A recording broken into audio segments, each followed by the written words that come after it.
केवल छत्तीसगढ़ की बदनामी हुई है, पूरे देश को एक प्रकार से सिर झुकाने का काम छत्तीसगढ़ ने किया है। और जिस प्रकार से यहाँ पर सरकार के द्वारा उसके बाद भी उसका इंटेलिजेंस जो फेल है, कार्रवाई कुछ कर नहीं पा रही है। और उसके साथ में ये पहला प्रदर्शन नहीं है। एक बार आपको मालूम होगा कि जो खालिस्तान के नारा लगाते हुए निकल गए थे और उसके बाद में जो ये नग्न प्रदर्शन हुआ, निश्चित रूप से छत्तीसगढ़ ने पूरे देश को अंतर्राष्ट्रीय स्तर पर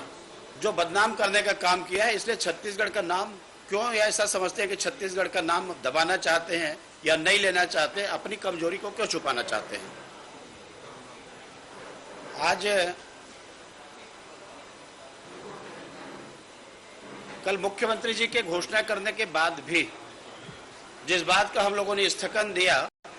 कि अनियमित कर्मचारी है, संविदा कर्मचारी है, दैनिक वेतन भोगी है, धरना में बैठे हुए हैं और उन्होंने तय किया कि हम धरना में बैठे रहेंगे। मुख्यमंत्री जो घोषणा की है उसको उन्होंने एक प्रकार से उस पर अविश्वास व्यक्त किया गया है और लगभग 4 लाख 5 लाख यहाँ के जो अधिकारी कर्मचारी हैं, 145 जो संगठन कर्मचारी संगठन है, ऐसे लोग लगातार धरना में बैठे रहे कि सरकार ने जो घोषणा पत्र जारी किया और जारी करने के बाद में जो सरकार आई और सरकार आने के बाद में उनके नियमितीकरण की जो बात थी, रेगुलर करने की जो बात थी, इसको लेकर के एक महत्वपूर्ण स्थगन हम लोगों ने आज उठाया था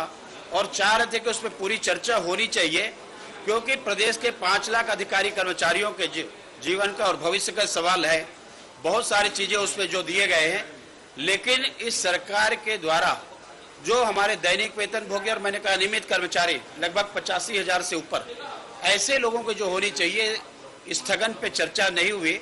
लेकिन हम लोग चाहते थे स्थगन पे चर्चा हो। ये महत्वपूर्ण इशू पर हमने शासन का ध्यान आकर्षित किया है और हम उम्मीद करते हैं कि आने वाले समय में इनकी रेगुलर होनी चाहिए, ताकि जो भविष्य में ये निश्चिंत होकर के नौकरी कर सके। ये हम सब लोग की अपेक्षा है। पिछले बार खाद्य मंत्री अमरजीत भगत के द्वारा 24 तारीख को कार्रवाई की रिपोर्ट प्रस्तुत करने की बात की गई थी। उन्होंने इस बात को तो स्वीकार किया है कि अनियमितता पाई गई है और अनियमितता पाए जाने के बाद में जिस प्रकार से कार्रवाई होनी चाहिए, माननीय हाई कोर्ट का उन्होंने हवाला दिया कि कोर्ट में 34 याचिकाएं लगाई गई है, लेकिन उस याचिका के लगाने के बाद में माननीय उच्च न्यायालय के द्वारा क्या डायरेक्शन दिया गया कि जिसके कारण यहाँ पर जवाब देना न पड़े और उससे जो मंत्री बचते रहे, उन्होंने ये नहीं बताया कि माननीय हाई कोर्ट के द्वारा क्या उस पर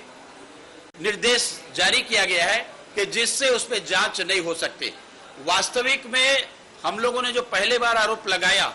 5100 करोड़ रुपए के जो घोटाला चावल में जो किया गया है, और ये तथ्य सामने आ रहे हैं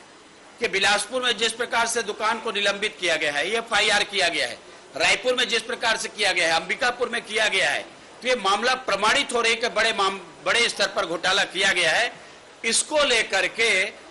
जवाब देना ना पड़े, माननीय उच्च न्यायालय का हवाला दिया। लेकिन जो जवाब आनी चाहिए, मंत्री जी जवाब से बचते रहे, लेकिन कब तक जवाब से बचेंगे, क्योंकि जब से कांग्रेस की सरकार आई है लगातार घोटाला चल रही है और लगभग इसमें 5100 करोड़ रुपए की घोटाला है जो लगभग साबित हो रही है। जिस प्रकार से नकली आईडी बना करके और किसी को बदनाम करने के लिए पूरे प्रदेश में जिस प्रकार से चल रहे हैं, इस बात को सरकार के ध्यान में लाए हैं। आखिर FIR दर्ज होने के बाद में गिरफ्तारी किसी के क्यों नहीं हो रही है, यह महत्वपूर्ण विषय है। 15 दिन हो गए और 15 दिन हो गए उसके बाद भी अभी तक गिरफ्तारी नहीं हुई है। लेकिन मंत्री जी उस विषय में जवाब देने को तैयार नहीं है कि कब गिरफ्तारी होगी। और इस प्रकार से किसी भी भले आदमी को, किसी भी